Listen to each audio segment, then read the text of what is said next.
If you want to be able to take this artwork that we found at a thrift store, transform it into this rug loom to make these beautiful rugs, then today is the video for you.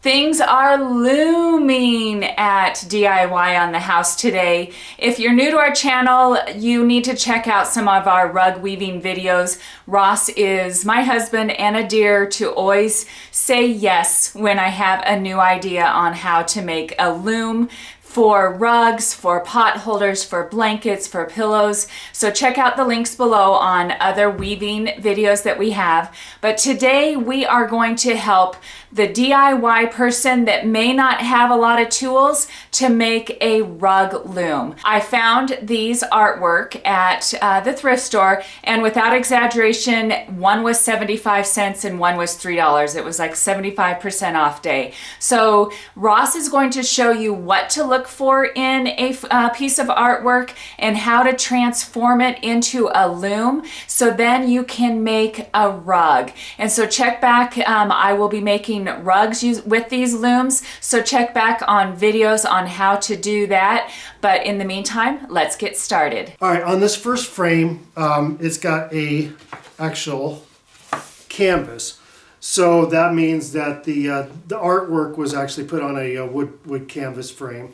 And we won't be using that. We're actually going to be using the frame that's under that. So we'll take that out. And we want to make sure that we're on the border here, that we at least have 1/2 inch or over on the wood. That'll give us something to drill into, to attach the nails to, and give us a good sturdy base. Here's another frame that will work as well. It doesn't have a canvas. This is just a standard wood frame. So on this one we would pop out the artwork that's in the inside.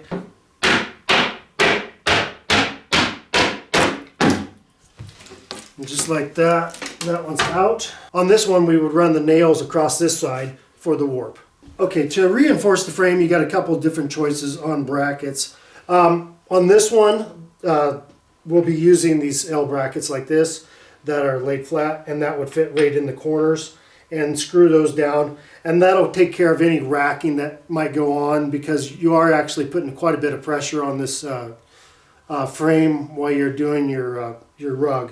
Another type of bracket to be used is the just the L corner, flat like that, and that would actually go into the corner like this.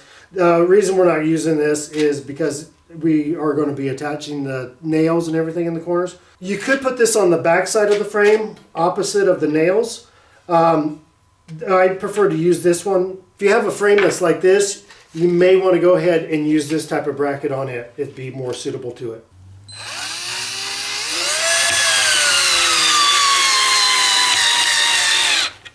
On these brackets I put in, I only put one screw in on each side. And that's because the wood is fairly dry, and I don't want to put too many screws in and end up cracking it and ruining the frame. So this will work just fine. One thing to keep in mind, that the screws, you want to make sure that they're not longer than the width of the frame. These actually just came through. It's not going to, they're not sharp or anything. It just indented out on the wood, so that'll be fine. But if your screw comes through, you'll have to end up going with the smaller screw. Okay, the next step is going to be marking for your nails for the warp nails. So what you'll do, Kara's already prepped this up, but you come in from the corner 1 inch, and then you mark that on both sides, and then you start marking every 1/2 inch down the side of the frame. And then of course you want those centered. You also draw a center line as well. So what we're going to do next is we're going to take a drill bit. The nails we're going to use are 6D by 2. Those are just standard finish nails.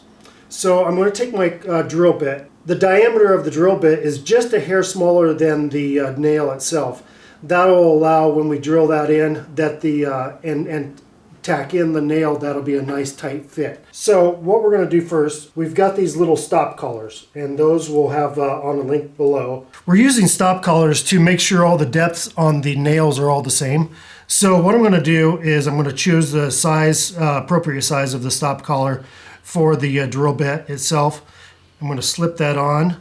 I'm going to measure 3/4 of an inch because we're using the 2 inch. I want to put 3/4 of an inch of the nail inside of the wood to give it a nice tight fit, and that's about right. So at 3/4 of an inch, the drill bit will stop, and there we go, and that'll allow us to have the same uniform depth. If you don't have stop collars, you can always use black tape or a masking tape, and you just drill to that depth as well.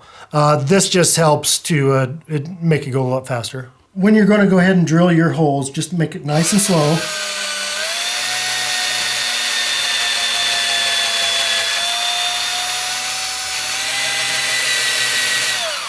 And there's one.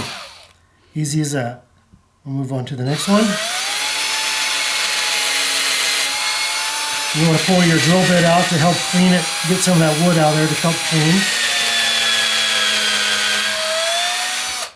And there's another one. So we'll do that all the way along on our little tick marks, and once we get that, we'll put the nails in.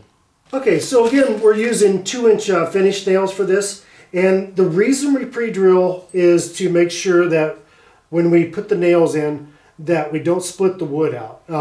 You're almost guaranteed that if I want to drive nails into this wood without pre-drilling, it would split out, being that everything is this close and this wood is so thin. And it also obviously makes it a whole lot easier to put a nail in. So we'll just go ahead and put some nails in.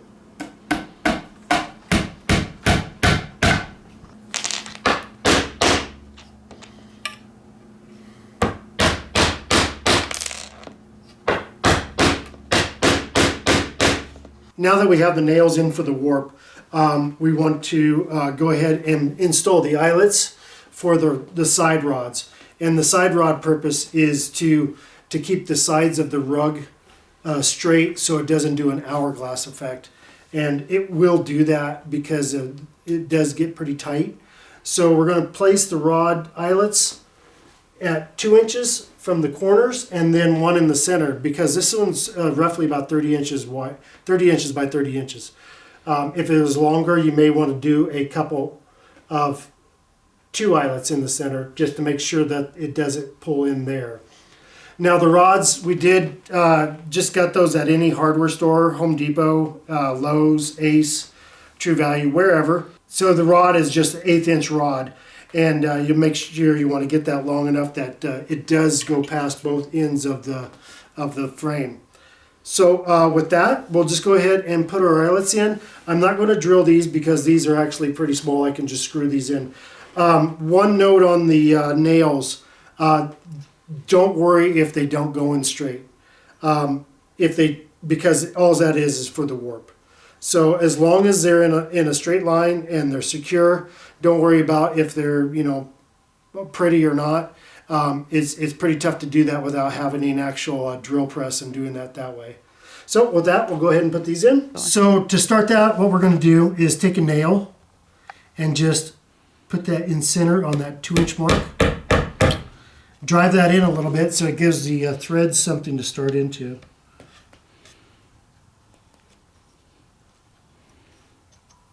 And once that starts, we can take a needle nose and continue rotating that, or you can just put that nail in there. Press down at the same time while you're screwing, and that should tap itself in.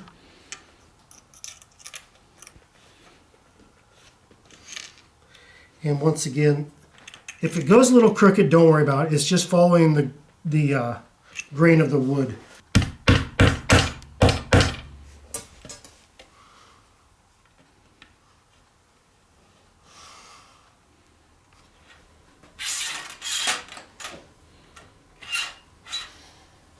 All right, it is all done. We got our side rods on, we got our nails. It's all ready to start making rugs.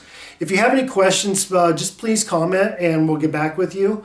If you like it, and if you have a friend that is looking to do it as well, share this video with as many people as possible. And always subscribe and thumbs up if you like it. We appreciate you watching DIY on the house.